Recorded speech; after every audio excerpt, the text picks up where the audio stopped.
Boom! Welcome, it's Sunday morning, and we are gathered here in the Church of Rock for the Art of Rock to talk about music and drink coffee. And yes, my microphone is on. Join us every Sunday morning, or afternoon, or evening, depending on where you are in the world, for this fine thing. It's all on Angelspit's Twitch, which is twitch.tv/Angelspit Music, which Diana is now putting into the links, because I do suck. God damn it. It's amazing. This is all made possible by amazing Angelspit Patreon. I'm taking lessons in learning like Yoda, and I'm topping the class. Thank you to everybody on Angelspit's Patreon, many of which are here, keeping me going, and I will keep you going, because you're fucking awesome. And you are. Bratton Shots has got a new video out, and Julius is with us here. Boom, and it's bloody awesome. Well done, mate. This video is great.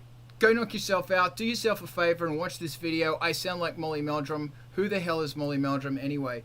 And it's a bloody good album. I mean, video and shit. And speaking about shit, Angelspit just released a single. Check it out.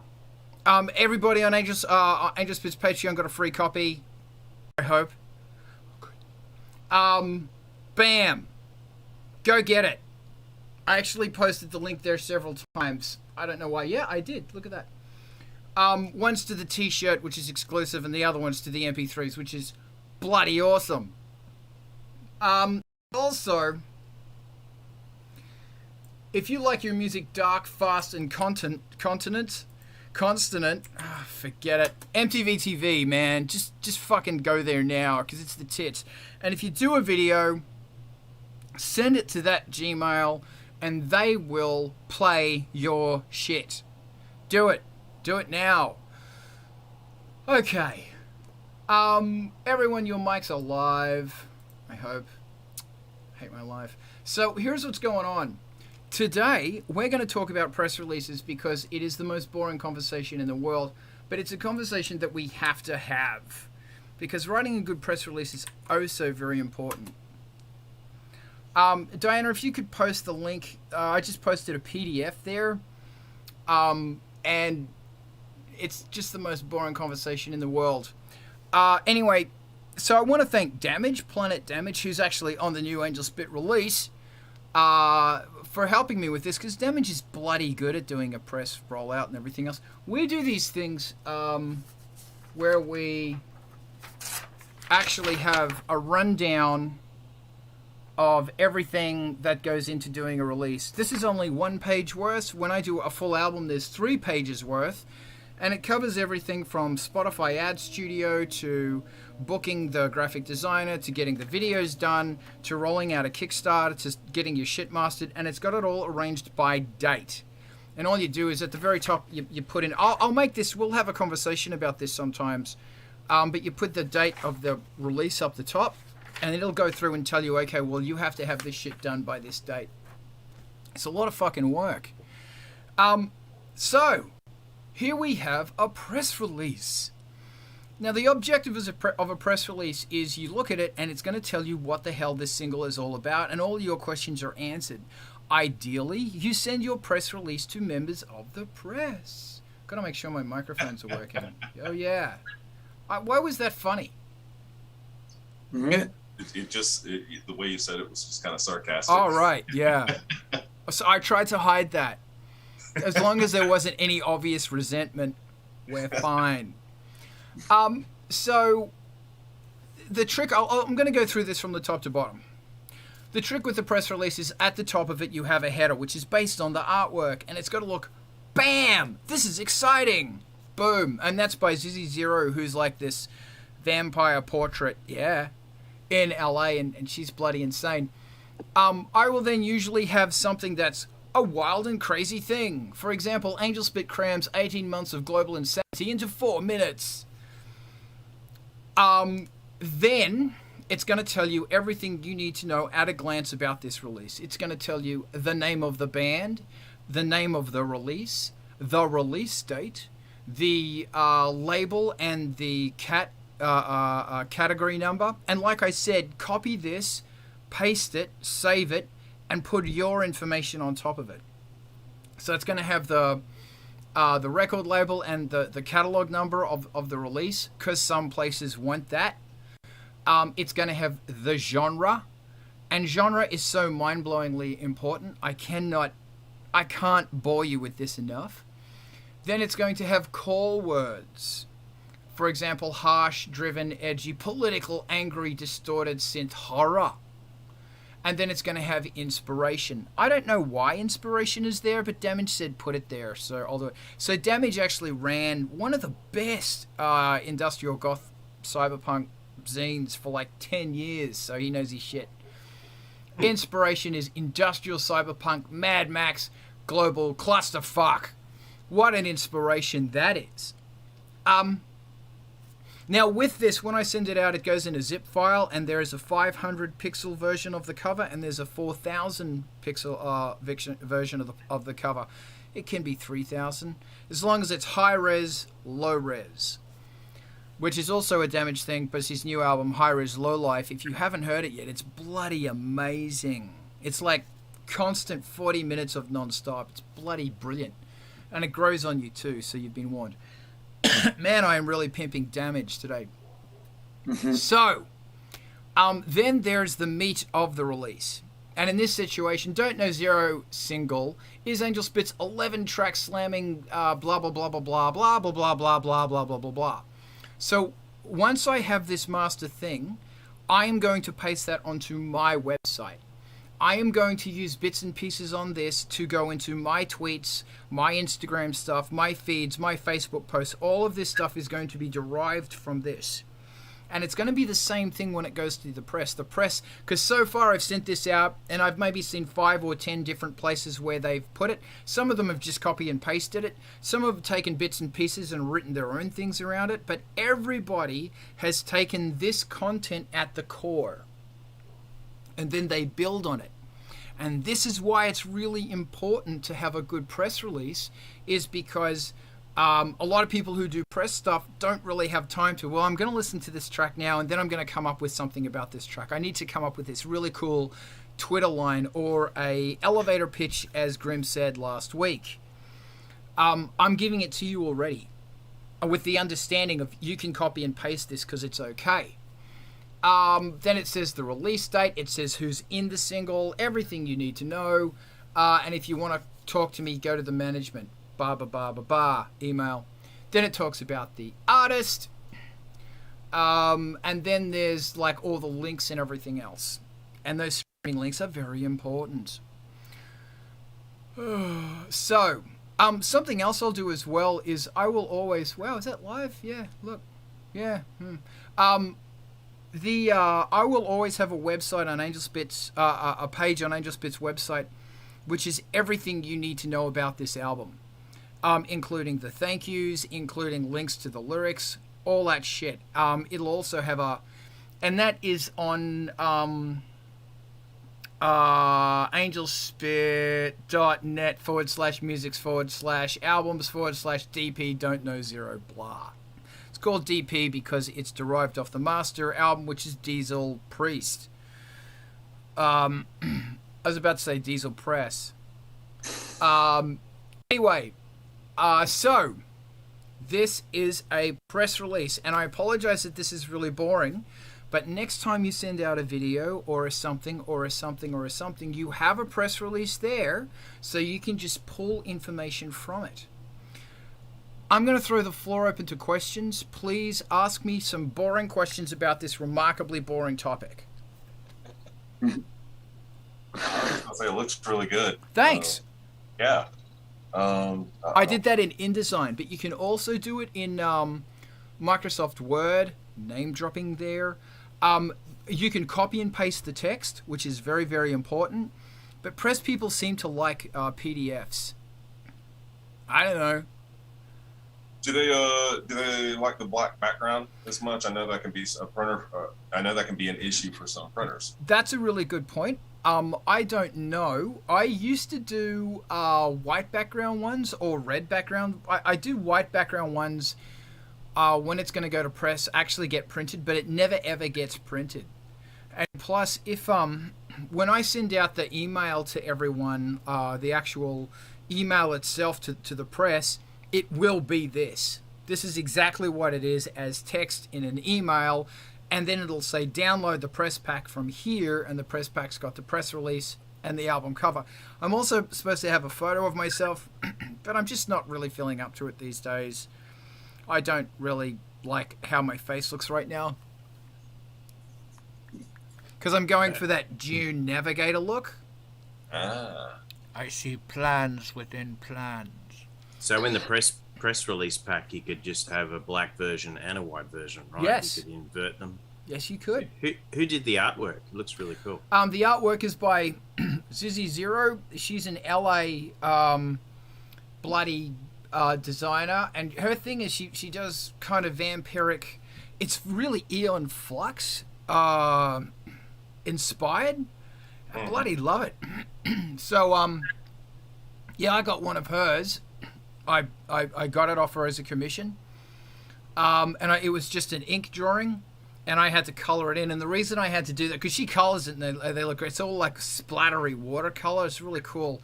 But the reason I did it like this is because for it to go on the t-shirt correctly, I needed solid colors. And this is derived for the t-shirt. And I just saw it and I went, it's really striking. I'm going to go with it. Plus, the other thing is, if you see it, Alex, I see your hand. Give me a sec. If you see this at like 150 pixels or 100 pixels, you can clearly tell what it is. And then I sent it to The Liar, and he destroyed text through his video, TV, VHS stuff, as he does. And that got added, and I fucking love what he does. Alex, talk to me. I would have a question about commissioning artists. What is the process? What do you usually pay? And how do you manage it if the artist is your friend? Because then you have a special situation. Okay. First thing, you have to be really open with them and honest. And you have to say, this is going to be, I can't do something where it's licensed. I can't do something where you're getting a royalty. I need to purchase it outright. And this is the same with photos. Obviously, the artist is always credited, but you say to them it's going to be on the front of a CD if you're printing a CD. If you're printing a poster, you print they don't get a commission for that. If you're printing a T-shirt, they don't get a commission for that either. So they're going to have and you be honest and you say, well, I'm going to print 50 T-shirts and 100 posters and 300 CDs, and the digitals, gee, I don't know. I'm not printing CDs on this, and I'm not printing posters, and I think I'm only printing like 30 T-shirts. I'm just doing a really small run. So when I went to Zizzy, she went boom, and she offered me a price. I've had quotes from artists, and because this one was, if you want to use her, definitely please use her. Her details are on the website, or I'll just grab it and Google it, and you'll get her on Instagram. In fact, if it's Instagram /Zizzy0, because there wasn't too much work involved with this for her, because she didn't have to colorize it, etc. Then N, who I get to do the album, and she'll do a portrait because she spends way more time on it. Like, she spends hundreds of hours on those portraits. She did this one. And she's also doing the next one. She's doing Diesel Priest. And she will tell me what she's worth. But to do something like what Zizzy's done, you're going to be paying $100 to $200. And to do something that N's done, you're going to be paying $400 to $800. And remember that if you're going to get a photo shoot with costumes, makeup, lighting, and everything else, you're going to be running into that money as well. And if you do a painting or an illustration, you have a lot more control. And I'm getting into illustrations just because I want to. I can't go to photo studios now. I can't do, because, when I do a photo shoot, there's a lot of people involved. I can't do that. So I'm paying artists because I want to help them out. And there's also, I'm sort of really loving the look. I really dig the look. Did I answer your question, Alex? I think so. Okay, because there's another thing as well, and that is you have to be really clear on what you want from them. So if you want just line work, just an outline, make sure they ink it. Ink it in black pen, so it will scan well. If they're going to scan it, you say, I need you to scan it at 600 dpi. If they're going to do this, you have to specify the size. You have to specify the colors. You have to specify everything. If you're going to send this to print, to t-shirt print, you need to either be working with someone who's done t-shirts and knows about the joys of printing a fucking t-shirt, or you have to specify to them. Julius. Hi everyone. First off, thank you for this information and for this excellent cheat sheet. My question is, if somebody like me who has no contacts to the press whatsoever were to send this press release out, where would I send it to? Well, you'd send it to me because you guys are scratching my back, so I'm going to scratch your back. So if you have a press release, I'll send it to my press. But it's got to be top notch. Like, it's because if it's not top notch, they're going to get pissy. And believe me, they'll get pissy. So it's got to be really good. And you're an advantage where you speak 2 languages. And this could be a thing. No, I'm serious. This is an advantage. Where you could go to someone, okay, I'll do you a German version of your press release, and in exchange, you help me make sure that my English version is up to scratch. And remember, a press release is about selling stuff. So it's got to be wham, bam, bam, I'm so excited. I forgot your question. The other thing you can do is you can do a Google search on industrial goth EBM press, and you can send it to them. I've already done a lot of that with a lot of help from Damage. So I will, I'll help you out. But the other thing to remember, a lot of the places only take in their online submit forms, so you may have to go through and type stuff up. But the thing about press, I'll stress again, because I've got I don't know, maybe 400 press. As I was talking about last week, press are becoming less and less. There's less press. There's less press around. And so as a result, if you send this out, if you send out 400 of these, only 40 might actually put it on their website. Only 10 might put it on. No one might put it on their website. Don't get down by that. And that's why I think charging for this is bullshit, because, what are you going to do? Absolutely. You're not going to spend $400 so 3 people get an email. Anyway, just make sure it's really kapow and really interesting and exciting. Boom. Alex. So if I have my 2 magazines that I like and maybe some online outlets, how do I approach them? I probably look up their email addresses and look for something for that fits it. And how do I approach them? What tone do I use? Do I say, hey, okay. This... The way you write a press email is you will say, you'll open it with their name and their publication. Hello, Alex. I hope you're going safe and well. I have a new press release for your publication named blah. And then it says for immediate release, and then you will put in the press thing. You'll put in your copy, your text, and then you'll just sign it off. And you'll make sure that it says, if you want to contact me for interview or review, here's an email. And thank them. Because a lot of these people, they're not getting paid. So, they're doing everyone a favor. Alex, go. A further question. Do you do pre-release copies that you hand out? Yeah. Or... Oh boy. So I've been seriously burnt with pre-release, and I know a lot of people probably have as well. I don't send physicals. Actually, I do. I have one or two people left who will go, I want a physical. Most people are good with MP3s. Most people, they're going to want you to, they're going to want a Google link so they can pull that whole album down and have a listen to it. There have been situations where people have leaked that. I sort of expect that it gets leaked now.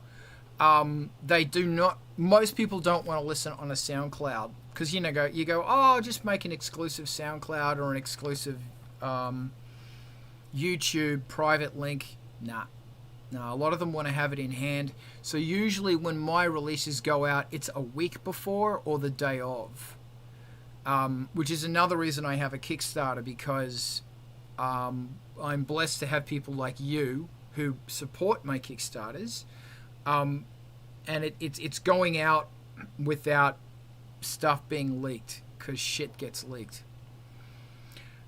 Eric, and by the way, if anybody else has got an answer here, just jump in. Hi. Hey. Maybe Carl could talk about it's kind of it's not directly for a press release, but having a website. You were saying if you're contacting the press and they're getting back to you, how important is it nowadays to have an actual website with an email maybe going to your website, as opposed to most of us just having band camps right now or other ways to get in contact? Is it very important? Does it look more professional? That's a really good question, and my answer is I don't know. 5 years ago, I would say it's mission critical. You must imperatively have one. Now, when I did this remix, one of the things I said was, okay, hit me back with your web, with your all your social contacts. And of the 9 bands, one of them, which was Planet Damage, came back to me with a website. No one else had a website. It's all TikTok, Twitter, Facebook, etc. I personally think that a website is important because it gives you concrete links that you can go to, and it's a clearinghouse for all of your stuff. So if you ever want to read about reviews, it's on the website. And another important thing about reviews is copy and paste the review and paste that back on your website in case that review ever disappears, which they do all the time. And at the bottom of your version have a review originally printed here linked to the old review. So me personally, websites are important. Websites are a lot of work, and it's funny that my website, I'm still getting, I get, hits. People are still going to my website. People are searching lyrics, all sorts of things, and they're going to the website. And every single song has got a dedicated lyric page, and on that lyric page is also the video links and the purchasing links and all that shit as well. So I think it's important, but other people won't. Julius. Yes. Thank you. Answering Eric's question, I think a website is crucial. First off, to look professional, of course. And the second very simple reason is not everyone is on Facebook, Instagram, TikTok, etc. for very understandable reasons, actually. So I don't have a website either, but I plan on getting one. And yes, I guess it's a lot of work, and I think it also can cost a lot. I think so. Not really. We could have a chat about that. Like, to buy a domain, and this is where I'm kind of looking at Brett and Mark a bit, is to buy a domain is like $30 for 2 years. Yeah. And then setting up, like, actually, like, if you know someone who's got some domain space that you can park it on, you can just, yeah. Brett, I'm just going to shut up now and let you talk. At its simplest level, you can exactly as he said, and $30 is actually if you want a .com. It may be less if you don't, but the extension is what controls the price, not so much the name. After that, hosting, you can either pay to host it yourself, or you can, in DNS, which will be one of your options, point that domain at, say, WordPress.com. And then you can build your own stuff and maintain it yourself if you want. Be careful in that way, because you can get hacked if you don't keep kind of on top of it. But honestly, it's become kind of an engine that powers most built websites across the net. So it can be really cheap if you do it. My Angelspit one is kind of expensive because actually, I don't know, maybe it is. I've got all of this other stuff. I'm helping so many people. I've got a lot of space up there because I'm helping out like 5 or 6 other 20 other bands. But anyway, blah. And if you ever want me, like I can put a folder up there, and if you're going to put a HTML file and a couple of images, let me know. Okay. Rob. Yeah, if you pay hosting on netfirms.com or someone like that annually or every 5 years or whatever, I think it cost me like $100 for 3 years or something like that. And they'll give you a couple of domains to use, so you get 2, not just 1, and you'll get like 10 email addresses, so you can use that for receiving inquiries and whatever you want. Really, the best thing about paying for hosting is you get the extra storage. So you can store lots of files, whatever you want, and people can download it, and you're not paying somebody else to store that material. So there's always a benefit in paying for hosting as well. Yeah. Good advice. Yeah, I actually think just go the fucking cost, because it ain't much, and it makes you feel like you're a boss as well.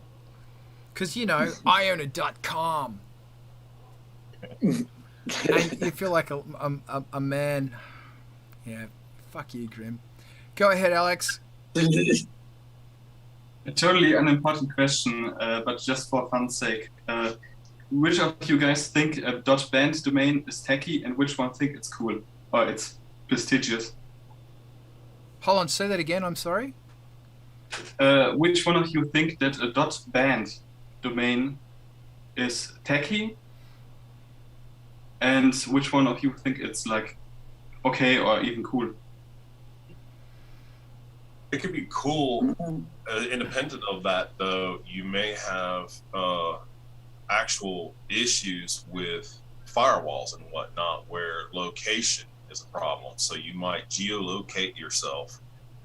I would suggest going with a .com or something like that, only so that you do not have that problem. But other than that, I don't have any issue with it. Yep, second that.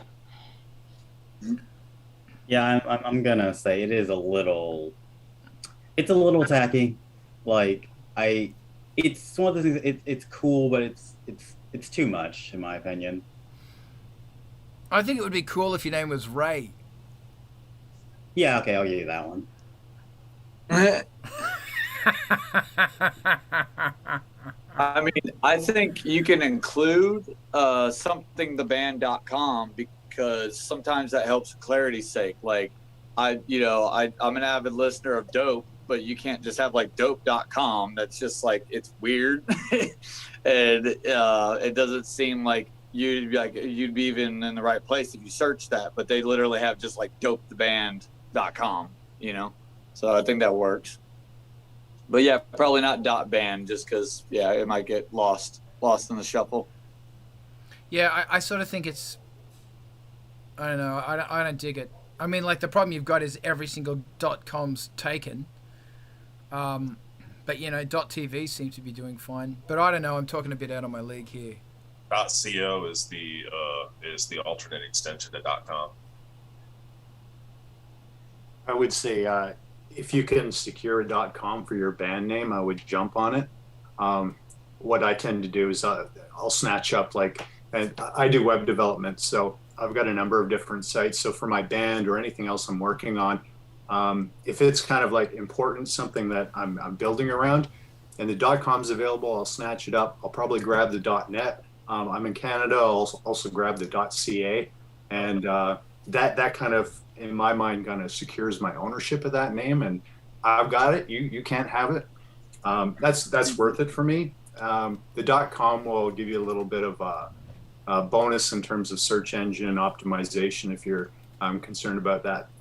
Search engines tend to look more favorably upon the .com You know, it originally was like .company. That's where like the .com came from. But and personally, I think .net is the coolest.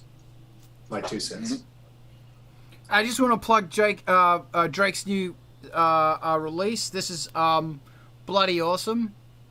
Auditory Inoculations, and it's got an Angelspit remix, and it's got fucking Ivatosphere and a whole bunch of others on this. This is very good. How many of these did you print? I usually do 100 CDs. I don't sell a lot of them, but I like to have them for myself. I'm kind of, one of those old school freaks. Yeah. Cool. Now this is on I'm off topic ever so quickly. This is in a slimline. It's basically just a paper card.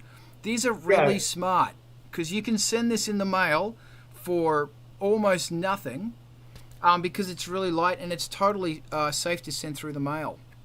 So there's an option. Yeah, and it's more environmentally friendly. It's kind of like a mini album. Yeah. I think it's cool. Yeah, so if you have any more intel on this internet stuff, please. Although I do see Grim's hand. Grim, I see your bonies. Yeah, I'll make it quick. I'd probably say if you got like an anchor point for a hashtag that you always use, like it may not directly be your band name, but it's something that you always plug, that I've found to be helpful because mine's Grim Reaper, the number 4, and then higher, but it's Grim Reaper for hire. And I throw that on everything. It doesn't matter if it's SoundCloud, Twitter, and everything is linked to Grim Reaper for hire. So they could find my web address and all of that. So if you're struggling and being like, shit, I don't know if it should be like such and such the band or this and that. If you're really in turmoil, I would just nail that hashtag line, but be consistent and keep using that. You could use that as a spring pad for your .com, .net, whatever. Awesome. Great. Does anybody else have anything regarding internets or press releases that they want to dip their feet into? I just want to throw this in real quick. At least through Google domains, you can get $12 for just most domains. That cheap for 1 year. Wow.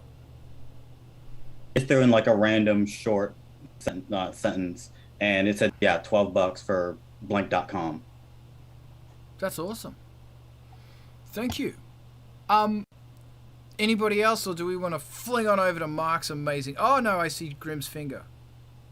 I got one last thing. It's I don't know. This might be inherent, or it might be something that you just naturally arrive at. But I think like the importance of the press release, other than getting it out there and everything else, is like the way I think about it is you need to find that spark that really makes you ecstatic about your project. Because if you don't give a shit about it, who else is?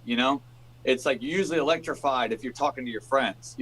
This is badass, and I'm going for this theme, and I'm doing this concept, and da da da da da da. But when it comes to trying to do a press release, I think it's kind of daunting. But you need to find what is really awesome about that and help project it, because that's the difference between putting a message in a glass bottle and just trying to send that shit out the floor, or actually popping a flare gun and getting some attention and getting people to, pay attention. Oh, sorry. I didn't. Were you done? No, that's it. Okay. That's all I got. Firstly, I want to say welcome, Tanner. It's good to see you. Secondly, I want to say that's great advice. That's really good advice. When you work on your album or whatever, I really want to do a thing at some point about the mental health behind writing an album, because you want to kill yourself. You become drained of everything, and it's just this thing. And then at the end of it, you have to go, now I have to try and get excited about this thing that I used to believe in, but I don't anymore because I'm so confused, and I have concrete in my brain, and now I have to write this super exciting press release. Yay! My advice with that is, while you're working on the album, if something cool comes up, if a cool thought, write it down somewhere, like you do with your lyrics, and then refer back to them. Because, as I was saying last year, the more concept you have in that press release, the more, like, I don't really even talk about the album at all in that press release. Like, it's really short. In the one for the Ignorance Cartel and for Diesel Priest, it's like blah blah blah blah blah blah blah. But this is not like it's the sort of thing that if they wanted to do an article, a faux article, there's enough detail in there to write a piece. They can just copy and paste and stick it in, because that's what it's all about. So yeah, Grim, totally, man. It's you gotta like you said, the flare gun and the frogs in bikinis dancing. Well, I think with that too, it's like, you know, if you have a good energy about it, you know, or like you said, if you write down little bits as you do the process, it makes it easier. But like, I had a blast when I went to a convention, because I get to blather about my show. How many times do I get to do that in person? And every new person was a new audience. And when you give them that elevator pitch, they're laughing their ass off. And you're like, okay, this is fun. Like, it's not just me screaming into the void or trying to get my friends on board or, you know, or whatever else. It's literally, this could be your new audience, or this could be somebody that, you know, that loves what you're doing and, like, you know, starts picking up all your work. So it could be a hell of a springboard, but you got to be excited about it instead of being like, I don't know, check it out, I guess, whatever. That's really interesting, because like I was thinking how your experience there and battering these people was like, oh, okay, you talk to someone like for 3 minutes and you find yourself blathering. Then you speak, well, I would anyway, I'm not saying you would, because you're very good at speaking to humans. Then I would talk to the next one and I'd be going, okay, I've got the sales pitch down. And by the number 3 or 4 or 5 or 20 in my case, I've got a sales pitch, and it goes for 30 seconds and it's wham, bam, thank you, ma'am. And that's a press release. And when I used to live in Hollywood, the guys with their CDs, just like yours, Drake, who'd walk up to me and stick it in my face and give me their elevator pitch. And they were the best pitches I have ever heard. And just on that, I remember, because a lot of it's R&B, I remember I was talking to these guys once, and I said, how many of these things, what's the end game here? And they said, oh, we want to get signed to a label. And I was about to say, don't do that. And then because I was talking about them to them, because they would give it for free, and they said, well, do you want to give, it's free, but can I get a tip? Oh, people usually give $10, but they walk with 5, because, you know, that's the street hustle.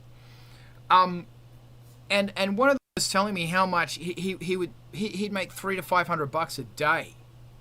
And he said, oh yeah, but the other bandmates out at Long Beach and the other ones at Santa Monica, and we're all just giving out CDs.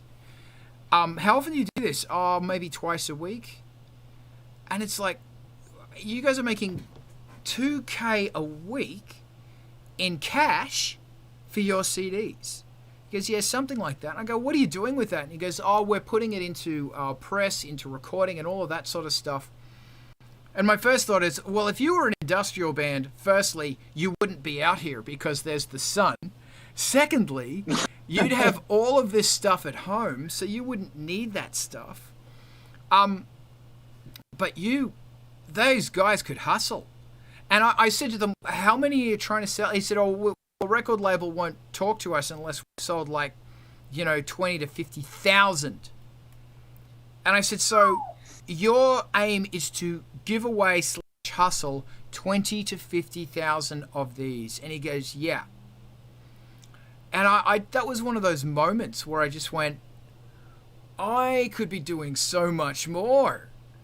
You know, and I throw this mainly to you, Grim, because when it comes to hitting people in the face with a concept, oh my God, put Grim on Hollywood Boulevard with CDs. There you go. And because the only problem you got is that not too many people on Hollywood Boulevard like industrial, cyberpunk, or goth, or EBM. Mainly it's hip-hop, pop music, and country. But it was just a moment where I went, that hustle, the hustle, man, it's so important. It's so critical. So yeah, that's my thoughts. I don't have much else. If any more questions, or do we want to shoot on to Mark's amazing question? I think we should shoot on to Mark's amazing question. Mark's amazing question. kind of up for that. All right, want to do it? Mark, hit me.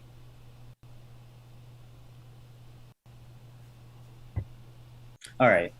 So my question was, for someone like me coming from a background that is almost entirely MIDI, how does one go about starting the remix process of someone else when their, I guess they're called stems, are provided in essentially just audio files? Okay. Wow. The floor is open. Alex, what you got? Well, one way is just taking the vocals, chopping them up, rearranging them, and just make up everything else in MIDI. Other than that, you can chop the other parts up and rearrange them, or even put them into a sampler and pitch them up and down and distort them and use effect chains and so to mangle them up and make them into something completely different. Fuck shit up. Great. Rob? Yeah. There's a couple of things I do. One is that I just copy the chords in MIDI and just match them up. And it doesn't matter whether it's the drums or anything. Just line it up in MIDI, build it out, build a MIDI version of it. There is a quick version. If you've got FL Studio or the audio to MIDI software or the device, then it will automatically convert the audio to MIDI. But that assumes that you've got stems that can be recognizable. If you've got a lot of module shit like Carl has, it probably will be a mega fail. It won't convert it because it won't understand Carl's brain. It won't. And not always does it very well work on guitar or anything like that either. So that's always a challenge. And that's why I don't use the automagic shit. I'll just translate it directly in the DAW.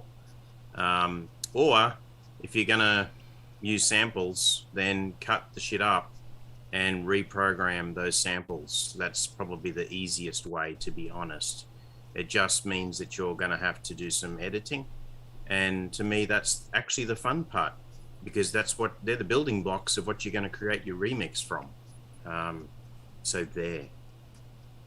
Awesome. Thanks, Rob. Grim! I would say, yeah, find that point in the song that really like grabs you, you know, like the holy shit lyrics that made you like fall in love with that song. And yeah, just start breaking it up. I think you're going to drive yourself mad if you just go A to Z, like this is how the vocals go and that this, you know, that's how they've always been. But if you grab little snippets of it and kind of think about movie trailers where they got that line that just grabs a hold of you, just jack with the structure, you know, and a remix doesn't have to be wire to wire or, you know, this is the flow of the song. It's just chopping it up. But like I said, I think a good spring point is grab a hold of that holy shit line that really, you know, that hooks and draws you in, because that can, you know, perk people's ears up to, oh shit, what's he doing with this remix? Awesome, man. Thank you. Brett! Hey, what's going on? So in terms of connecting to MIDI, Rob's pretty much nailed it right on the head there. Your options are pretty much, you know, you can either do a conversion from sound to MIDI using a DAW if your DAW is capable of it. You can rip it out into samples and then load it into your favorite sampler, whatever that is, and you know, fire it off any number of ways. Outside of that, what I ended up doing is grabbing parts of it that inspired me to do something else, and so I kind of went with it. You know, so when I heard it, you know, I was like, well, you know, just coming from kind of a drummer background, it's like, well, I'd like to jam to it like this. Then after that, I was inspired to jam to it like this. And, Carl taught me there to back off a little bit on the copy, whatever. So that's also good advice. But yeah, that's how I did. Awesome. Can I jump in as well? Or were you finished, Brett? Yeah. All right. That's great. The one thing that keeps coming up here is fuck shit up. Inspired and have fun. Because, like, the remix is when you get to pick someone else's work around. What I will do is a remix stem will usually have the tempo written in there, and it'll also have the key center, or I do at least. So I'll step 1 is set up your DAW at that tempo. Step 2 is drop the vocals in there, and the synths if you want. I don't use synths because that just confuses my tiny brain that even Fruity Loops can't understand. Thanks, Rob. And then I will put a really crappy sound that's going beady beady beady beady beady at whatever the key center is. So if it's D, then I'll put a little D down there. Excuse me. And then, like everybody else said, listen to the lyrics and cut them up. Or, you know, if you're not confident in doing that, start building something up. Start building basic drums. And I always like to think about it. Have you ever seen those forensic shows that get a skull? And what they're going to do to that skull is they're going to add muscles with like putty and Play-Doh. And they build a face on top of that skull. And they say, this is what that person looked like. What I like to think is that the lyrics and this remix, once you strip away the armor, is this weird alien skull. And you don't know what it looks like. And that's why I don't like listening to the original track, because I don't want to be inspired by their interpretation of that alien soul.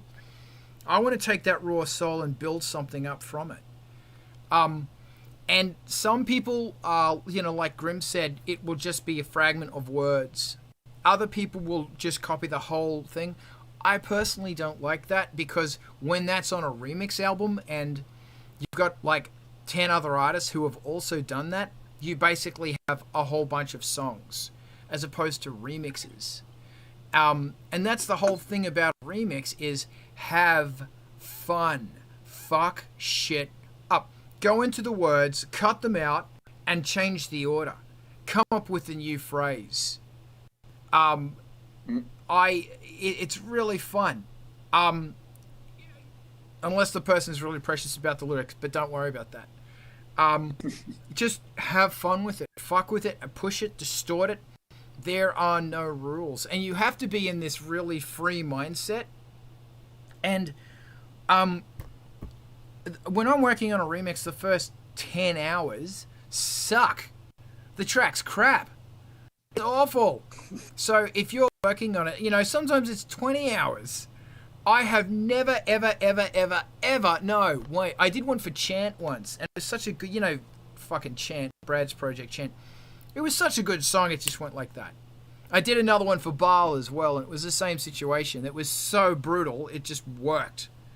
But every other song, and it's no reflection on their song, it's a reflection on my headspace, that I have to work to free my mind, so that it's like, okay, so Mark, with my remix, I give you permission to fuck with it as much as you want. You can't offend me. You can't disappoint me. You cannot disappoint anyone here. And we're the only people that matters. Fuck everyone else. Because we're a cult. That's what we are. So do whatever you want. And even if it's cutting the lyrics up, going in there, changing things, whatever you want. There are no rules. And you are free to explore and go fucking as batshit crazy as you want. And Grim's got his hand up. I was going to say with that, not to belabor a point, but I probably bought at least a dozen CDs, if not 20, that like they only got one good remix amongst it. It's just a bunch of boom, click. It's just the same old shit, maybe stretched out, but it's like a 7-minute remix of a song that they could have just beat the shit out of and had a really cool product and a truncated timetable.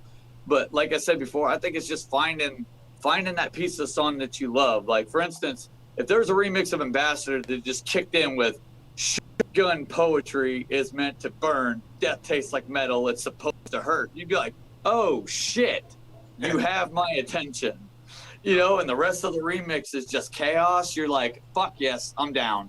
But if it's a minute and a half of just building to that, you don't get that bite or that punch or that originality, and you're not fucking shit up, to use the parlance of our times. So yeah, I would just I'd jack with the structure, man. Just rip it around. I just want to add to that. Julius, I'll throw to you in a minute. One of my favorite remixes ever was a 9 Inch Nails remix. Actually, I think it was Charlie Clouser remixed Closer or something. I can't remember. He did Rammstein, and he fucking killed it. He killed it. He did a cover of remix of Stripped. Oh my. Yeah. It was fucking brutal. And I can't remember the track, but there was also a Reptile remix that was insane. But 9 Inch Nails did a remix of, was it Democracy by Killing Joke? One of the greatest remixes I've ever heard. Because he just took the guitars and he took, like, screaming. And it was fantastic. It was a celebration of a moment of that song. It was great. Julius, go. Coming from a place where I hate most of my sketches, be it a remix or a regular song, I like to compare the process with painting a painting, if that makes sense. Like doing it layer by layer, and sometimes one layer needs to dry before you can do the next. Maybe that helps. Yeah. I've used similar terms. I've used sculpture as a term for it. But yeah, same concept. Yeah. It's going to look like a crap sculpture, a crap painting, or a skull with putty on it for quite a while. So don't worry. And it's really funny that it's like this puzzle that something clicks. It's just something clicks and you go, that's it. But you can't find the point of clicking until you are knee-deep in music that makes you very unhappy and very angry. And very, very hating yourself and everything you do. And that's my advice to artists is that, if you hate yourself and you hate everything you do, then that's fine. That's sort of normal. It's just the worst advice I can give another human being. Does anybody else have something they want to throw in? Mark, do you want to ask more questions or? I was going to say, I think Drake has his hand raised for quite a while. Oh, Jesus, Drake, I'm sorry. All right, I have my hands of a different color. That's right. Well, you've also got a black background in that corner, so I could see it. Thank you, Mark. Yeah, no worries. I was just going to say, for me, when I approach a remix, I'll look at the stems and I'll pick out those elements that really inspire me. And I work in hardware. I don't get to the DAW until later on in the process. Yeah, so I've got basically 8 sampler tracks, which limits me to choosing. I could kind of expand it beyond that, but I like to limit myself. I find that forcing myself into a box enables me to be more creative. So typically I'll limit myself to 8 elements, and one of those is always the Vox. And then there may be, a few others that they kind of come in there. But part of my setup is like the drum machine separate from the sampler. So a big part of my sound comes from the drum side and then the synth side over here. So in the end, I'll use very little typically of the original stems, just the stuff that really grabs me, right? And that allows me to kind of add my own flavor to it. And then once I've got the whole arrangement kind of hammered out in the hardware, I bring it into the DAW, and that's where, more advanced modulation and, modulate everything. Could I ask you, so do you sample the vocals, or do you do? Yeah, I load them into the sampler, and then I slice them up. Wow. What sample are you using? I've got the Octatrack. Okay. From Electron. Yeah, my setup is mostly Electron. So I've got the Octatrack as the both the sequencer and the sampler, and it controls the analog rhythm Mark II and the analog 4 Mark II. Bam. Yeah, and that enables me to create in an environment that I can easily port to a live situation. So. Oh, that's really. I see your hand, Grim. Just give me 30 seconds because we're talking about gear. Yeah. You know how much I suck. And the drum machine is a what? It's an analog rhythm Mark II. So that's also an Octatrack Digitact thing. It's all Electron. Electron, right? Yeah. Good on you. God damn, that sounds really good. Now that's really good because you know, like you say, the whole thing about limitation, and back in the olden days, that's how we do a remix, is you just take the fucking vocals off the DAT. And you know, a lot of the remixes back then were only small slithers of sound. That's why. Because you couldn't fit a whole verse and a whole chorus. And once again, limitless technology has made us so fucking lazy. I spent like a good 5 years, Carl, like just writing songs and not finishing them because I was entirely in the software world and I had too many options. It was when I moved into hardware and I was like, oh my God, I'm limited by the parameters of what this hardware can do, and it enabled me to finish it. Yeah. And that's why I love modular synths, is that, sorry, Graham, I'll get to you in a sec, is that No, you're good. if the fucking thing's patched up, I've got to dedicate it to tape. And I can't move on to the next track until I've dedicated it down and pulled all the cables out. So you've got to do it to move forward. I love it for that.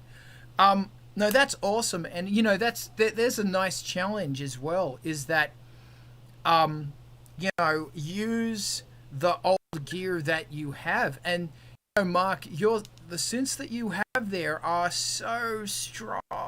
They're really good synths.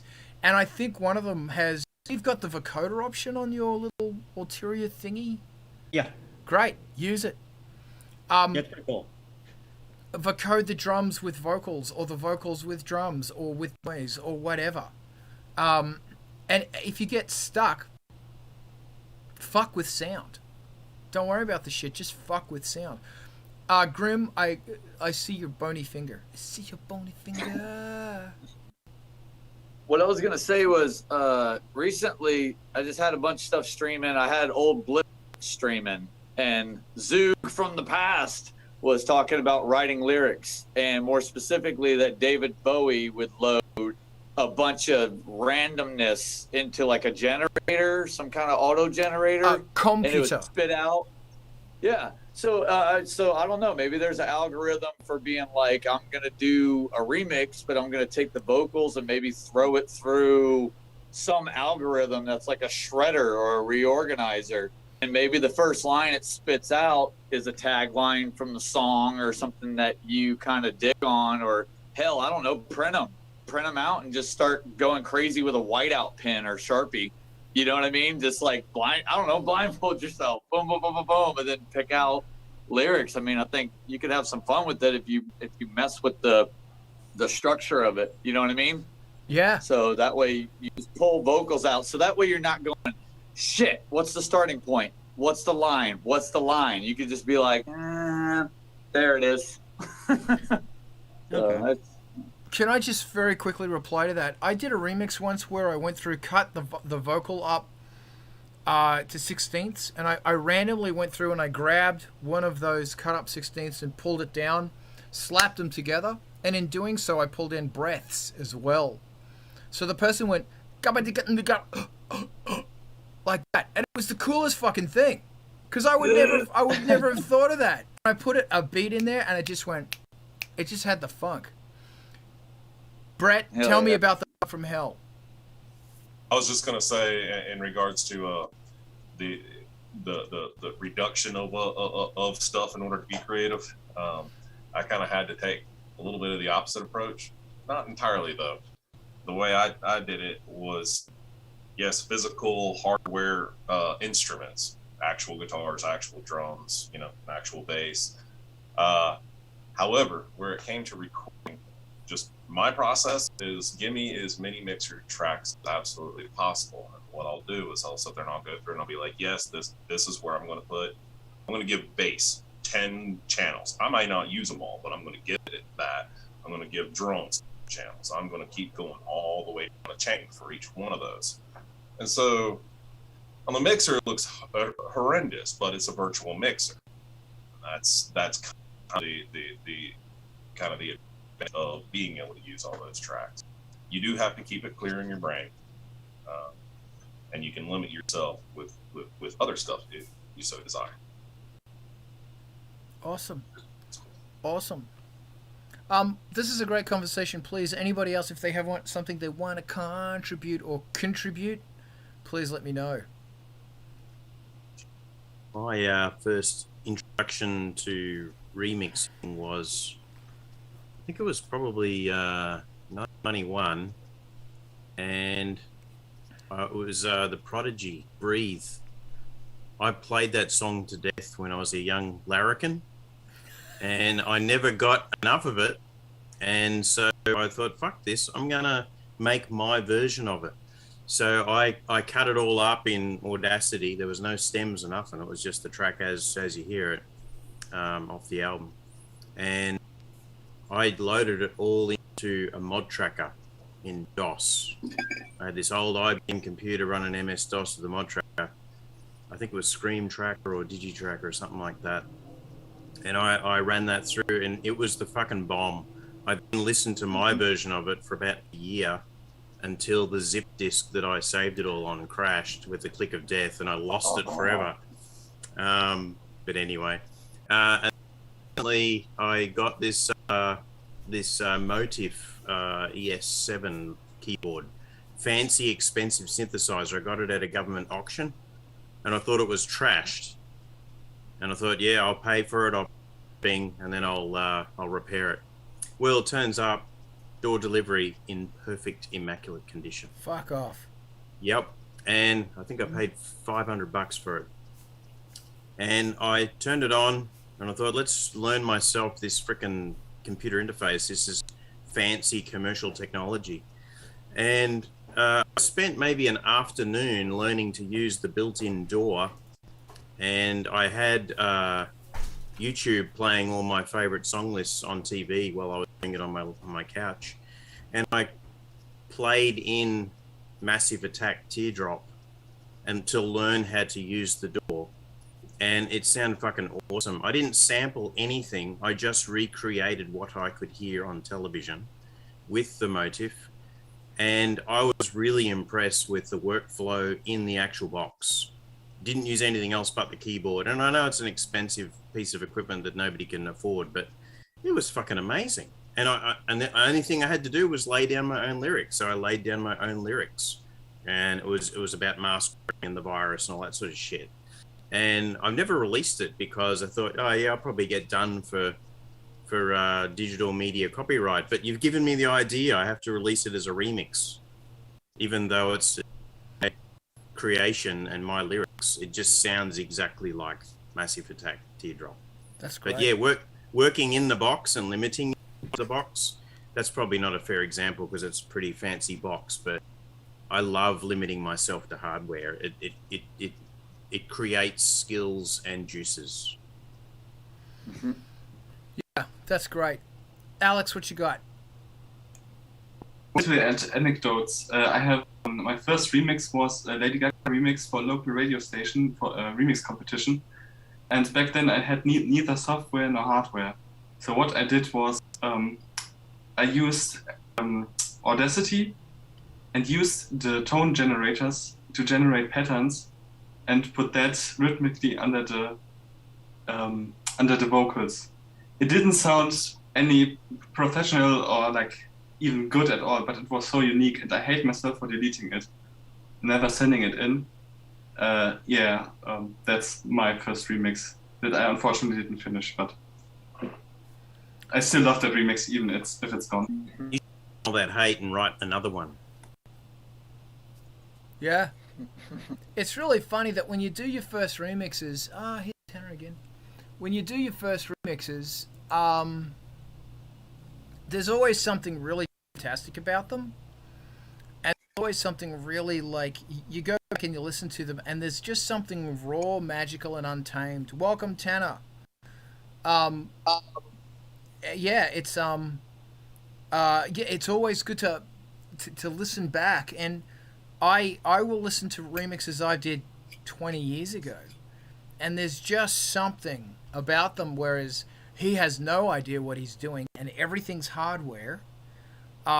It's just nuts. And another thing that blows my mind, I'm getting off topic now, I'm reminiscing, forgive me, is that when I used to do that stuff, it would be a live take to the mixer, and that would be put onto a DAT.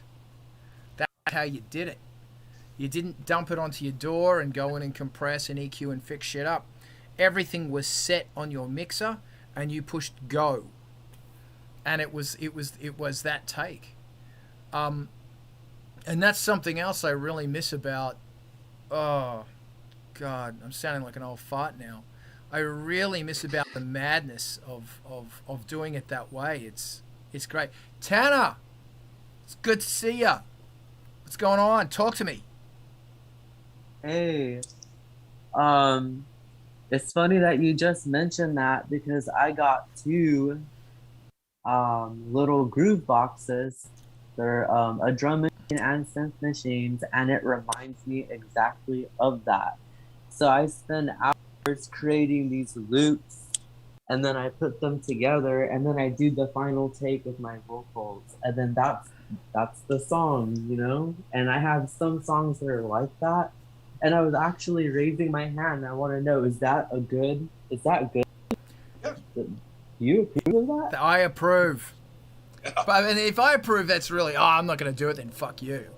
But no, I'll finish your rant, and then I want to rant. That is a great way of doing things. It's very 90s and 80s. Or can I just start talking? But no, you go.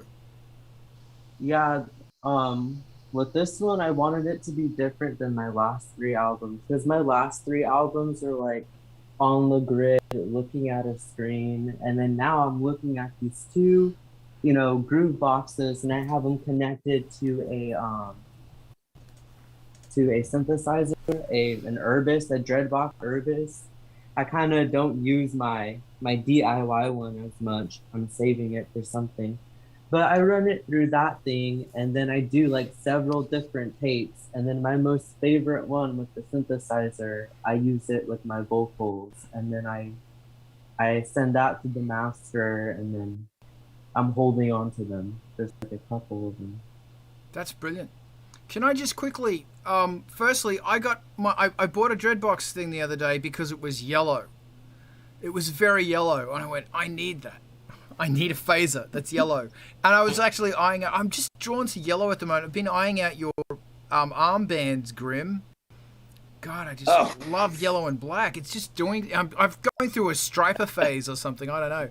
But, Tanner, what I want you to do is research a band called Cobra Killer or Cobra Killer, C-O-B-R-A, Killer, K-L-L-E-R.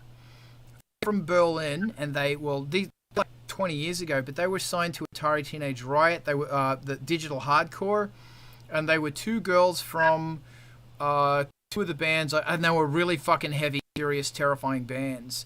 And these two girls, Annika and Frida, would get together on stage in 6-inch stilettos, trench coats with a drum machine, chant their lyrics, and drink 4 bottles of red wine. And it was it was so funny that when they played Australia, because they came out originally supporting Peaches, and Peaches was amazing. This is when Peaches just happened, but everybody was just going, "What the fuck is Cobra Killer?" They went nuts. Like every band, they say, "Oh yeah, I want to go crazy on stage." These girls went crazy on stage, and it got to the point, and one of them was a very petite little thing, and she'd walk to the front of the stage, because everything they did was a march, and just fall in, and everybody would catch her and put her down, and to the stage that as soon as she marched to the front of the stage, everybody would put their hands up to catch her. And it wasn't violent, it was so much fun. Cobra Killer. And what's crazy is that when they played, and Australia just went, what the fuck?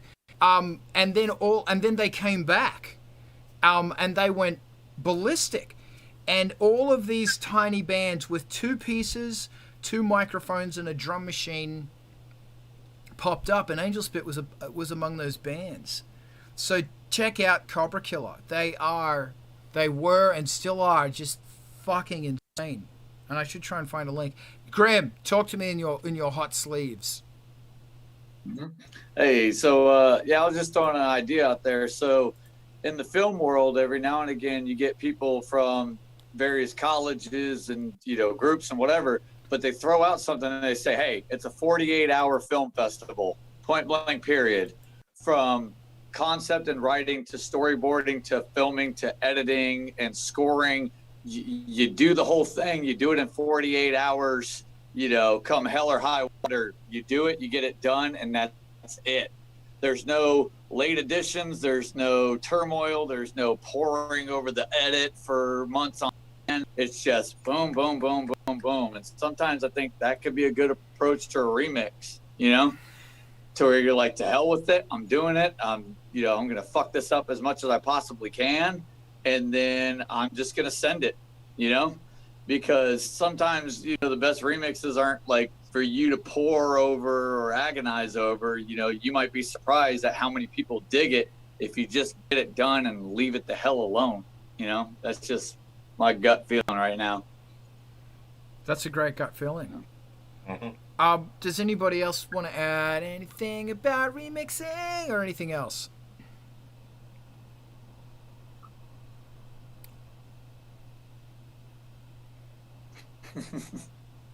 Fuck shit up. Fuck shit up. Brilliant. Yeah. All right. Well, that's sort of come to an end. Okay. So does anybody have another question? Life, the universe, or anything? And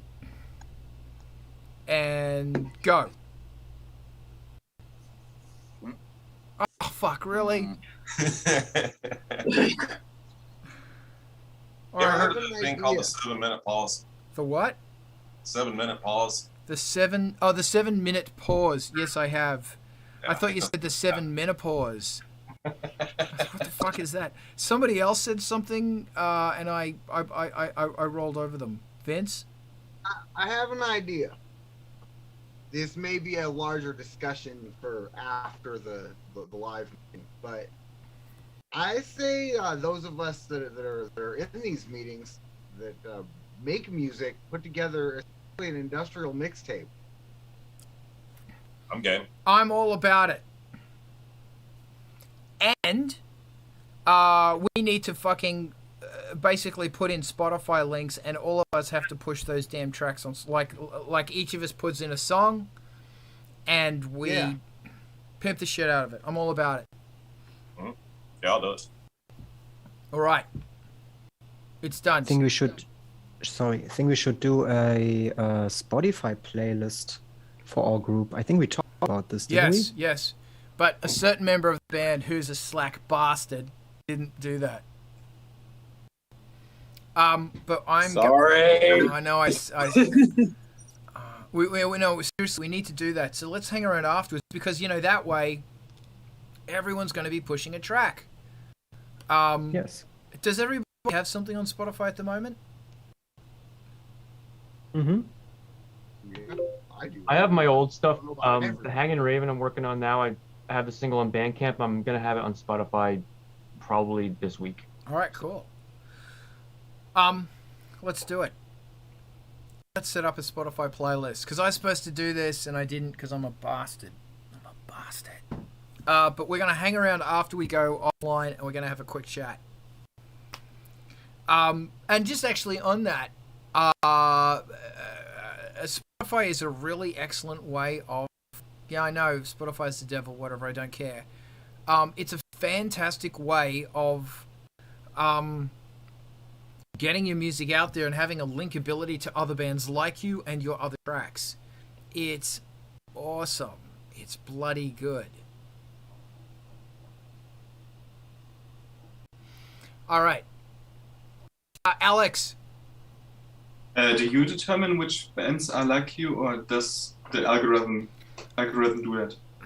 The algorithm does. All hail the algorithm. It is the algorithm. The claw chooses who will go and who will stay.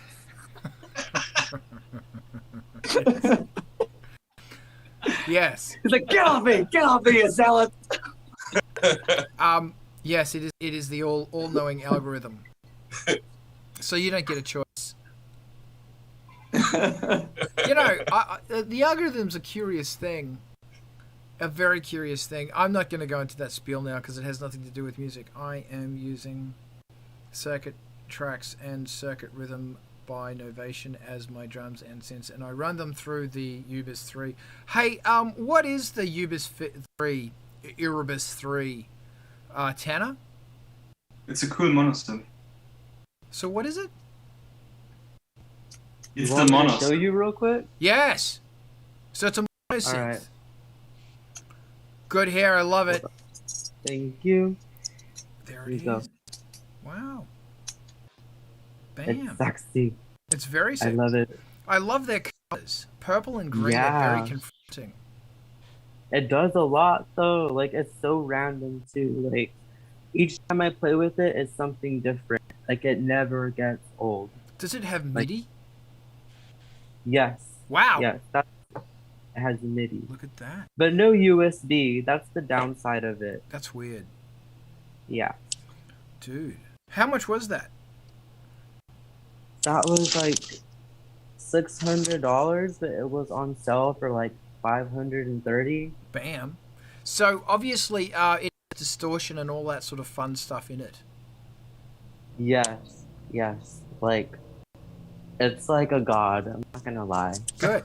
It's named after a god of chaos. Like it literally is that though. Like so much emotion from it's the most emotional synth and the most angry one I've ever played with. Wow. How many oscillators? It has 3. Shit. Really? Yes. Okay, that's sexy. Hold on. Grim's got his hand up. Your pointy Uh, finger. I was thinking of a topic. I mean, and maybe I don't know. It might be today's topic, but I'm wondering if people still find inherent value in like wanting to put interludes or bonus content into albums. You know what I mean? Those little segues that'll bridge tracks, or if the listener is dedicated enough, you might throw in something toward the end. I don't know if that's something that still is something to drive toward, or if that's just a personal choice. It's weird just because I'm kind of throwing an idea out / question, Ricky Bobby hands, but wondering if that's an idea that people should start visiting upon, because I think it's fucking awesome. I love when an album's like wire to wire, but it's got something to bridge the tracks. You know, it's got some kind of segment or skit or vocals, or you know what I mean? Just something to pin it all together. Okay, I'm going to jump in. Sorry, I had to do your mom joke there in the comments. So this is really interesting because we had a conversation last week, or maybe it was the week before, about how a CD's playlist, track list, where people want to listen to the CD and go on a journey, does not work on Spotify on streaming, because on streaming it's like, I want to hear Wham Bam, Thank You Man, I want to hear all your hits, then put everything else. So for this for the Don't Know Zero remix album, I actually there's the version on Bandcamp, which is kind of, I was trying to do song by song. It's not really any list, it's sort of like a listening thing. But then I did a version on Spotify that had the EBM killers up the front. And I'm going to do that on the album as well. So that the Spotify version is going to be different to the Bandcamp / CD version. For that fucking reason. Yeah. We'll see what happens. Because I think there might be intrigue there to where people will be like, oh, I love that song, but then they start discussing it and they go, wait a minute, you might have heard a different version than I heard, and kind of create a buzz about that. Not a gimmick, but just, holy shit, I didn't even hear that version. What's that all about? Yeah. Hey Carl, in the chat, Mayerd15 says, in Bandcamp have a hidden track that is just the whole album, no breaks. That's a great idea. Thank you, because I can't read my comments, so thank you. That's a brilliant idea. So I think it's a great idea to have that sort of thing in an album, in a CD, on Bandcamp, because the thing to remember is that Bandcamp kind of, but not to the same extent as an actual CD. On a CD, you can do whatever the fuck you want. You can put samples on it. You can play stuff out. You can do whatever you want. because it's out of the reach of the algorithm. The algorithm can't cancel you. No one can. And let's face it, you're printing 50 to 100. Come on, that's what we're doing now, and you're giving most of them away. You can do whatever you fucking want. So I would be saying, yeah, man, fuck with that shit. Put in all of these things that you're interested in doing. And because Angelspit used to have all of this stuff that went between between tracks, and we'd also do them live. Yeah. But I just don't anymore. And this comes to another question, which could turn into a rant. I'm sorry, I'm ranting now. Is that there is this fucking expectation on my shoulder all the time about, oh, you have to do this, or the algorithm wants you to do this, because if you don't do this, people won't da-da-da-da-da. You know, the great fascist in the sky is always telling me how to, maybe it's the, you know, music prick in my head that's telling me how to do stuff, that it's just fear, fear, fear. It's losing contact with that 16-year-old fucking cyberpunk kid in some shithole in Australia who just wants to fuck shit up.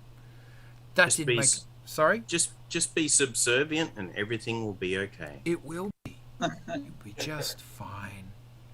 The beatings will continue until morale improves. Yeah. Yeah, but just... that's a great idea, and I hope that's something we should all take away with us, as I definitely, as the cogs are currently working, because I'm mixing this fucking album right now.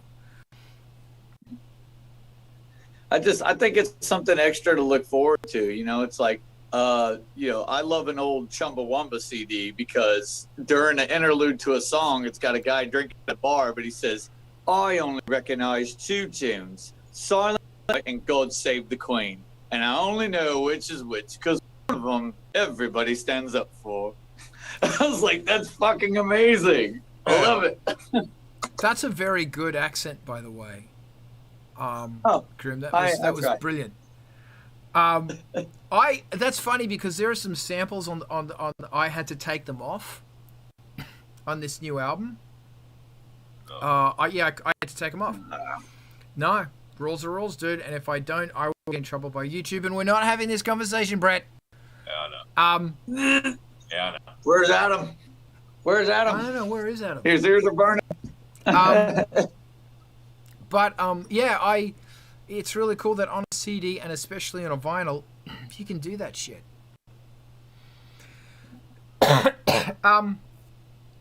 In fact, I am challenged, and I hope all of us are challenged.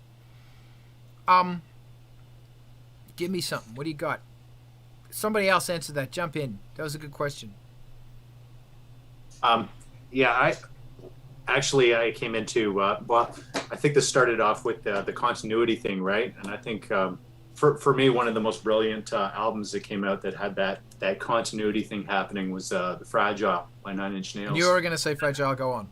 I mean, it was just so great. And I mean, we have to kind of be somewhat cognizant of algorithms and things these days. But one thing that I'm aware of is those algorithms are constantly changing, and you know, the underlying logic is not public knowledge. So I personally don't want to get too crazy about it, and I certainly don't want to compromise what gets me excited as an artist, what I'm you know, producing creatively. I don't want to marry that with trying to appease these algorithms and whatnot. But in terms of the continuity, I mean, and using the technology that's available to us, Carl, I really like your idea of having a separate version for Spotify, you know, versus Bandcamp. I mean, we have that ability now with the technology, so why not use it?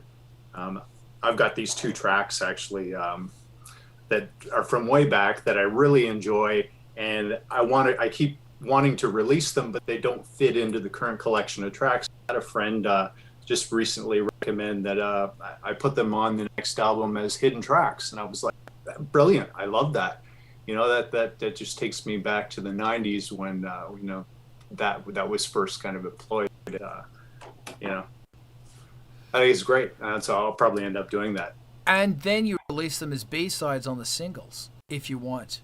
I want to pick up on that in a minute, because there's a whole bunch of awesomeness. Alex, hit me with more awesomeness. Go. if I ever release a tape, I probably would do an ambient or hidden track on the other side. If I don't fill the 45 minutes or 90 minutes or yeah, probably 45 minutes. I like it. Okay, so I want to just throw out this concept of the different playlist and Drake, what you said is absolutely true, because you know it is always changing, and it's ridiculous trying to chase the dragon, because the dragon's always morphing into some new very annoying thing. Oh god. I know I say oh god because we've had a similar conversation with this where we just can't keep track of the changes. So recently I worked with an artist, actually it wasn't recently, and they said, I want to open with this track that is a really arty track. And I said, no, you don't. And they weren't very well known. And it was a very kind of like a soundscapey track. And I said, I don't think that's a good idea to do that. I think you need to launch with a strong song, even a hit, because you are at the first impression stage of your career, that you really have one chance, maybe two chances to pull someone in. By the second skip, that you know they've lost you. So if you start on some arty track, they're going to go, what? This is what your band's about? Bye. And of course that got uploaded to Spotify. And, you know, I said, you know, open with a hit. Open with a bunch of really strong songs. It's like Netflix. You know, how Netflix is a pile of shit and everything on it is crap. And you watch the first episode and you go, wow, this is amazing. This is the best. Oh, this is so good. Then you watch the second one and they leave something at the end of the first one. And it's like, oh, this is pretty good. Oh, they just left another little trick at the end of it. Then the third one comes around and you're sort of being lulled into this. And then everything else is shit after that. And then at the end of it, they'll either leave a glance, or they'll say something, or they'll put this tiny piece of content in just to say, oh, remember that carrot where you needed to find out that thing because that's how your brain is wired, is to find out that thing?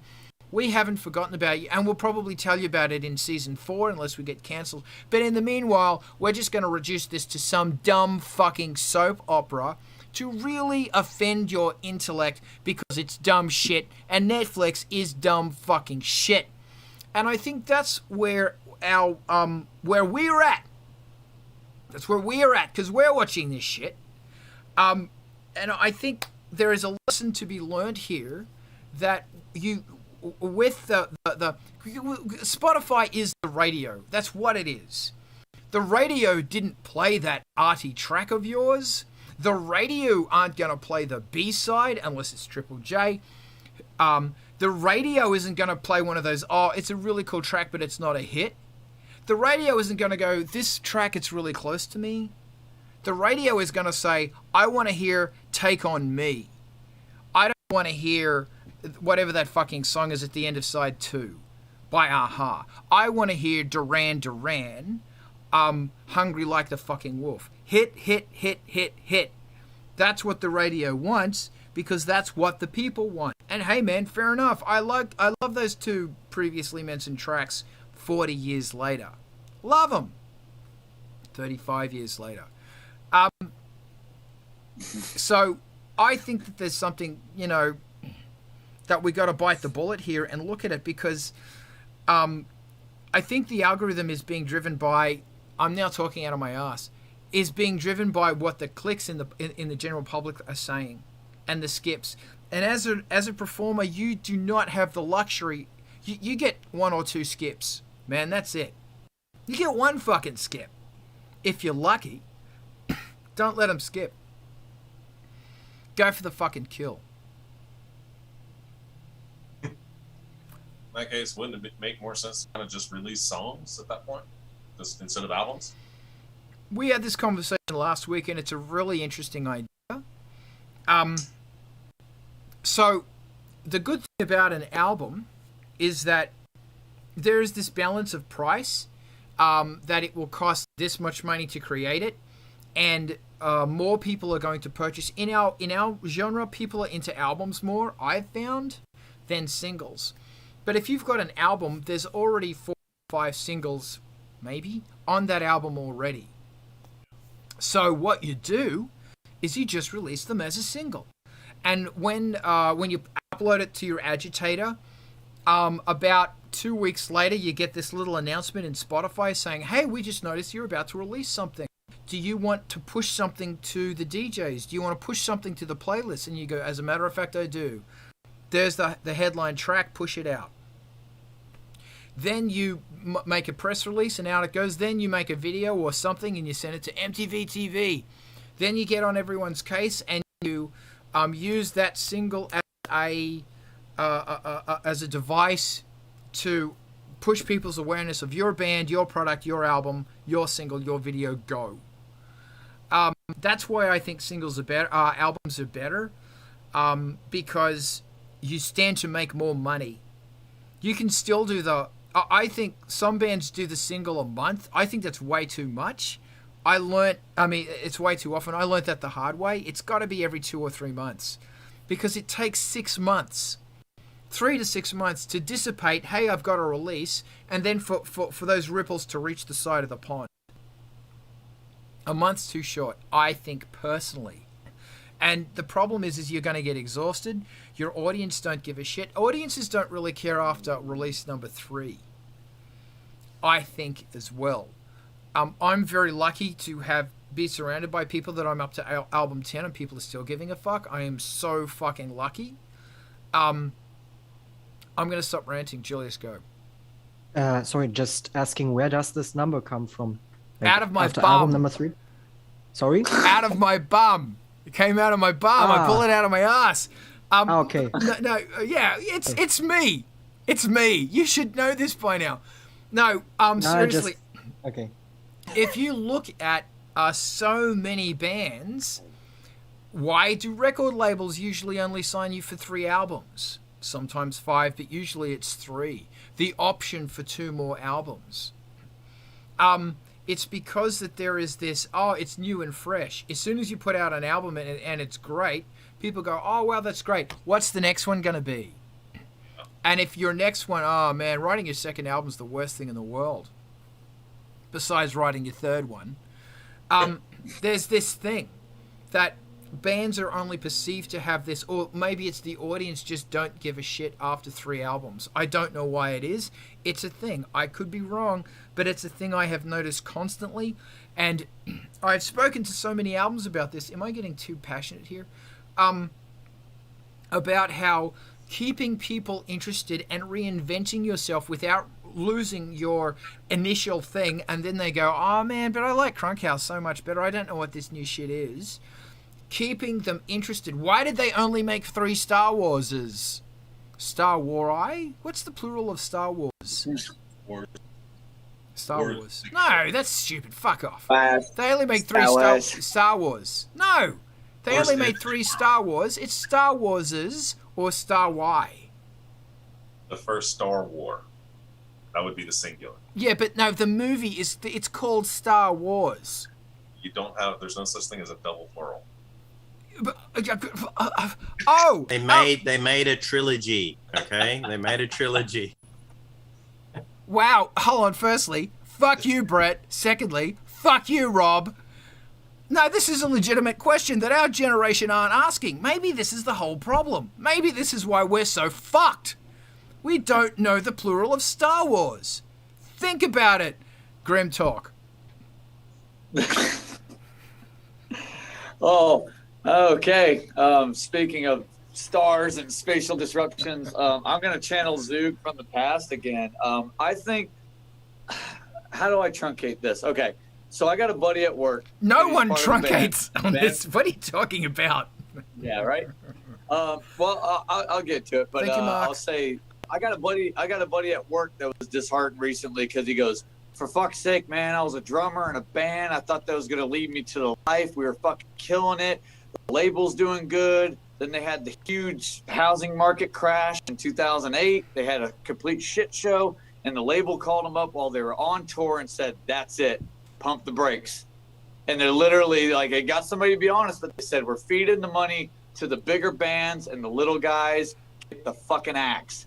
But the thing is, if I were to be encouraging, you got so much streaming potential and so much badass stuff that if you dedicate like an hour a week just to pimping your projects, you could Twitch, Twitter, Spotify, what the fuck ever. And the point is, you've got this buckshot approach or birdshot approach. You're going to hit everything with a million pellets instead of being like, can I please tug on the coattails of the label man, and hopefully he's going to give me a spin or put me on a rotation. So I think the upswing of it is there's a lot of really badass, prominent things that you could do to self-promote, and people that are willing to help in your echo chamber to get out. So it's a fucking awesome time to be around, you know, instead of just putting your hopes and dreams on the label. Can I jump in real super fast? That whole thing about smaller bands being siphoned to the bigger bands, that's happened to me on several occasions. And it's happened to every single band I know. Oh, man, I just got a rush of seething anger for a minute there. But you are right. And that's why you have to constantly, every fucking 3 days, every day, reminding people about all the content you have. Julius, and these questions are important for you guys, because a lot of you are in your first release, second release cycle, and this shit's going to become a reality. Julius, what you got? I like to talk about your bum and its numbers. Sorry, I needed to. The number 3. It's a great bum. It's not really. It is. No, it's awful. It's fucking chair all day. But enough about my bum. I shouldn't have said this. Anyway. What was the other one? What was the other one? No, just remind me. What was the other one? We had to Google something. What was it? Don't you remember the Google something and you typed it in wrong and it came up as something real? Oh my god. Something transducer. Oh my god. Dude, that is a bad name. I am telling you. So for those who don't know, the joke, I was talking about a transducer, which is an electronic component that takes noise out of things. And I said, I don't know, just how do you spell it? I don't know, just Google it. So Julius types in trans, as in bow, bow, bow. Holly came from LA, Lou Reed, as in trans, TRNAS. Juicer, as in one who takes steroids. And that was a good day. It's a band name, man. I'm sorry. Go ahead. My bum. Let's talk about my bum.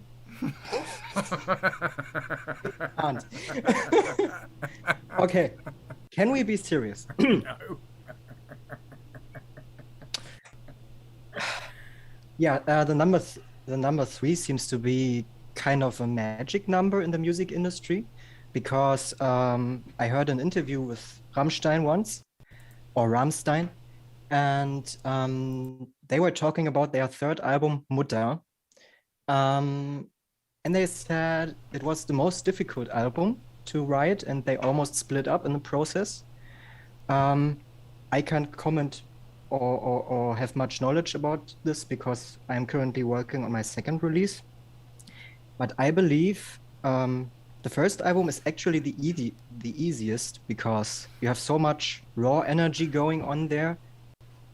Second one, kind of like this as well. And I think the third album, it seems to be like kind of a proof, like finally taking direction and proving that you are worthy in the industry. I mean, correct me on that, but yeah. Yeah. It kind of feels. Is it? Sorry, Brett, what were you saying? I was just kind of agreeing. I was like, yeah, it kind of feels like that. It's okay. So it's really weird. And Alex, I see your hand. I'll be really quick. So it's the third album, maybe even the fourth. Is so now what? You've done Star Wars. Now what do you do? You know, how do you top Ewoks? That's the question. And I think it is really important for an artist to say, well, this is my weird journey. Weird journey. And it started way back here, but you only heard it here. And then it's here. Then it's here. And then it's here. So, as an artist, it is critical. God, I wish I could go back in time and tell myself this advice, but I wouldn't listen. It is mission fucking critical that you are honest with yourself and you do what your thing is. You do where the spirit takes you. Your spirit, galaxy spirit, earth spirit, God spirit, alien spirit, whatever. You do it. Because ultimately the only person who can make you stop is you. And usually it's because you paint yourself in a corner writing shit that you don't want to write with an audience who are expecting more shit that you don't like, that you hate fucking writing, and you're fucked. That's just what I think anyway. Alex? Yeah, I don't have much release experience except from some stuff that's on MySpace, but I can't access because I forgot the password. But I think maybe if you have problems with audience retention, you maybe have to pull David Bowie and reinvent yourself. Great advice. And also, Bowie was helped Mr. Reznor with the track listing for The Fragile. Drake. Yes, that's why it's so good. And I knew you were going to say The Fragile because it's just the best fucking... It's brilliant. The track listing makes that album. Eric, a man who could talk for hours on Trent Reznor. Here's Eric. I could. I definitely could. Going with what Alex said, reinvent yourself like Bowie did. I've put 5 solo albums. This is my 5th solo album I'm working on now, but it's my first as Hangin' Raven because the first couple incarnations I did, I just like my last project was Eric Nid. I got 3 albums done, and I just that was the end of what I was doing for that. Like whatever my idea was for that was done. So the new music I started writing as myself, just writing my music was like it didn't sound anything like that, and to me it was a new project. So I'm again starting over. Nobody knows who I am. I didn't get my audience huge in the last one. I'm still small, but like every time I do it, it's still, you were saying about being worthy, it's still like I'm not worthy. here we go again with my new project. That's shit. I couldn't get the last one going, so let's try this again. But that's just, it's, to me it's like a fresh start of just, all right, I'm way better than I was before. I have more knowledge of what I'm doing. I've come a long way since the last one, so let's try this again and go at a different route. And I think that could help too. Brilliant. My one piece. Go ahead. Trent Reznor. No, Trent Reznor. In that case. Trent, really, look at how many albums he had, and look at where the steep drop off in audience interest was after The Fragile. Even fucking Trent Reznor. I just want one thing. This may or may not help you, Eric, and everyone else, is that an album is like a bed. And it's not about other people in your bed, it's about you. It's about your cozy safe space. Fuck what everyone else says. Make your bed the way you want to make your bed. Because when you're dying on your deathbed, as an old person, I hope you become an old person when you die, you will look back at your music and you won't regret that. Whole bunch of other shit in life you're going to fucking regret. But you will not regret making music. And I have said this before, that music is your ticket out of any fucking situation. Whether it's psychological, helping fucking you understand, helping other people understand you. Music will get you out of anything. And if you work it hard enough, it will be able to financially get you out of stuff. Dude, I was making no money with no people interested in the music I was making, just a few fucking freaks. In Australia in a band called Jekyll Switch, which was the hardest fucking band you've ever heard. And we were touring Australia because someone in Perth said, yeah, come on over. Come on over to a room full of people and rock. And we paid to like 20 or 30 people. But they were fucking crazy and we made friends. That's what's important. Even if you're not touring, make your damn bed. Grim, hit me.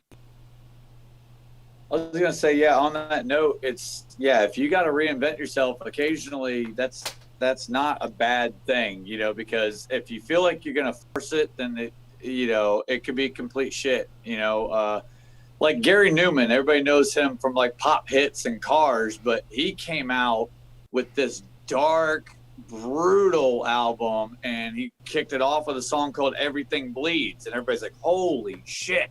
And it was right in the pocket of what I think like he wanted to do. It was raw, it was visceral, and you don't know what audience you're going to garner until you start adding stuff like previously discussed. Like you might add more drums or more bass or this or that, or what I appreciate as a switch is like I like the raw Angelspit fuck you music, but I also love the vocals on Promise of Gold because it shows a range, and it's something to look forward to. It's like, okay, I already know he can melt people's faces off, but you also have, harmonics, and you have some really cool, it's eclectic. You have a very eclectic mix, and you might have more people that, kind of tap into that, but you're not going to know it until you stop, self-hating and just put the shit out there.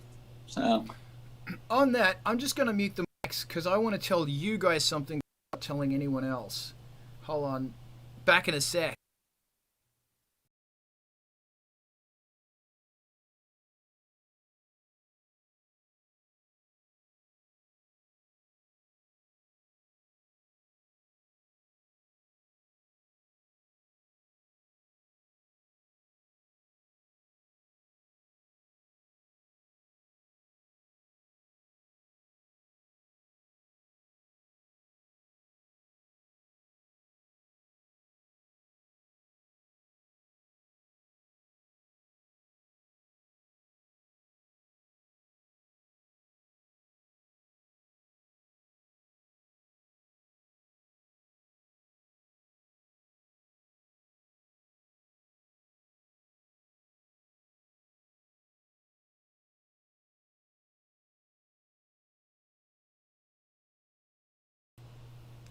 It's going to be awesome.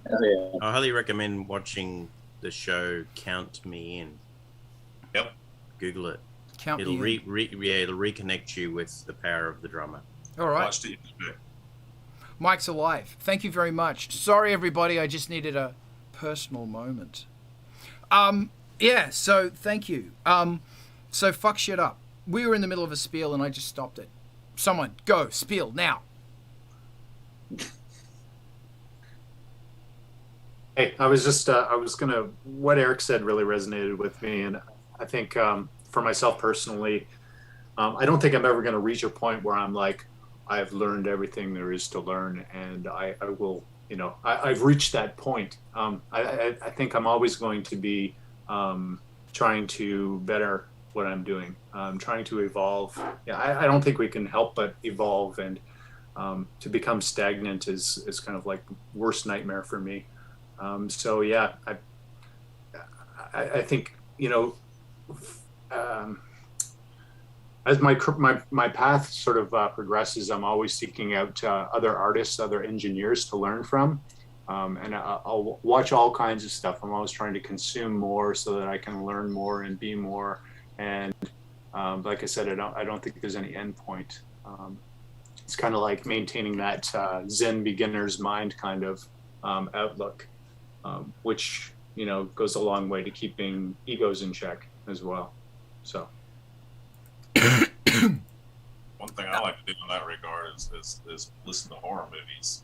They use a lot of atonal sounds to create emotion, and I like grabbing those and incorporating them as backgrounds into what I'm doing, or at least the concepts that they use, and incorporating them into backgrounds and creating environments out of them. That's awesome. I just want to, falling back to you for a second, Drake. This is what is amazing about our genre, our tribe, our people, our audience, our fraternity, our cult. And I'm talking about the goth industrial thing, is that predominantly, I just pushed a key. No, everything's fine. Predominantly, everybody is into pushing it, moving forward and exploring. Because everybody got into this shit because we're all a bunch of freaks. So if you are presenting something that's freaky and weird, yes, there is a pop music element in this. Absolutely. Go to any club you want. You're going to hear industrial pop music, and that's great. Good on them. But those people, when they're taking some road trip or something, there is a period where they're going to want to hear something dark, something weird, something that is not just pop music. They're going to want to hear Demon Hate. They want to hear Brighton Shots. They're going to want to hear DJ Underminer. They're going to want to hear you. That we have this fantastic audience that, you can push it as hard as you fucking want. Come on, look at the fucking shit they listen to. It's insane. If anything, we should be pushing it harder. Alex, go. Yeah, I just wanted to add, even some corners of pop music are pushing it harder. If you listen to the stuff by Sophie, that's pop music with really industrial kind of beats and really harsh sounds, and it sounds really amazing. I should listen to Sophie. I'm not familiar with her. Eric! Hi! Well, I'm going to go back into Trent Reznor again, the new Halsey album. Complete pop, but produced by Atticus Ross and Trent Reznor, 9 Inch Nails. Who? So, her name's Halsey. I actually know who she was until this. But the album just came out not this weekend, but the Friday before. It's Halsey. Not that you plug somebody has like 5 million followers, but yeah, Atticus Ross and Trent Reznor did the whole album. And Wow. she just sang on it. If you don't know Halsey, Badlands is the release of hers. You need to listen to all the way through. It's amazing. What sort of music is it? It's pop, but it's female empowered pop, but it's also kind of dark. At least Badlands was. I don't know about the album after that so much because I didn't pay much attention to it, but her big debut was pretty good. That's Interesting. insane. Cool. Yeah, I didn't know who she was until I got an email from Trent. Personalized to me. No, I'm just. Yeah.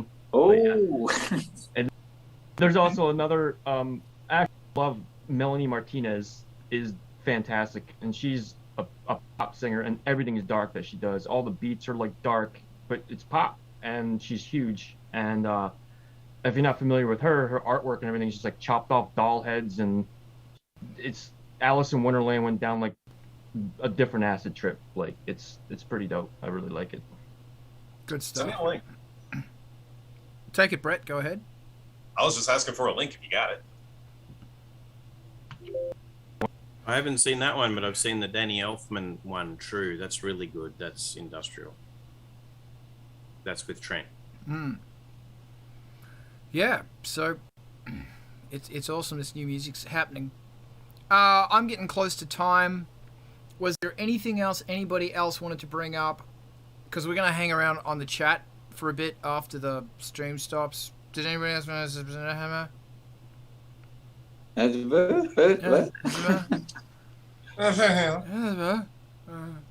right, that sounds like it. Diana, let's stream to MTV TV, because it's the place to be. MTV TV, it's the place to be. And if you've got music, play it. I mean, send it to them, because they will play you. MTV TV, our fucking bloody group needs this. It's awesome. We're streaming. Bye. Head on over to MTV TV. And Space Couch, no, he's not on, because he's at Dragon Con. MTV TV. Yeah. Bye. Bye.